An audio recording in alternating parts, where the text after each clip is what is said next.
تنظیم علماء علوم میری و کوٹی ستیاں کا نمائندہ اجلاس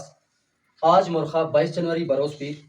علامہ ہارون عباس زیائی صاحب کے گھر برکو میں منعقد ہوا۔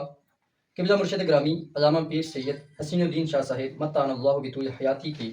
ہدایت و ارشاد کے مطابق اجلاس میں متفقہ طور پر یہ فیصلہ کیا گیا، ذاتی، خاندانی، علاقائی، بجلی، پانی اور روڈ کے مفاد کو بالائے طاق رکھتے ہوئے فقط نظام مصطفیٰ کے نفاذ،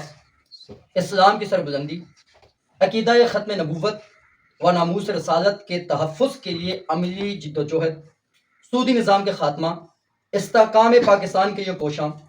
اور غریبوں کی سچی خدمت کے جذبہ کے منشور کی بنیاد پر حلقہ N51 میں تحریک لبیک پاکستان کے نامزد امیدوار جاوید اختر عباسی اور PP6 کے نامزد امیدوار ممتاز ستی صاحب کی بھرپور حمایت کی جائے گی۔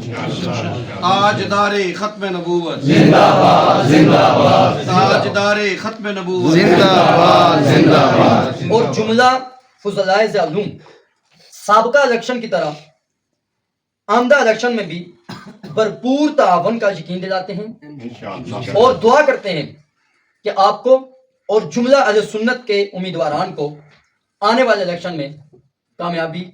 اور کمرانی سے رب کریم امکنات فرمائے۔ وما توفیقی الا باللہ۔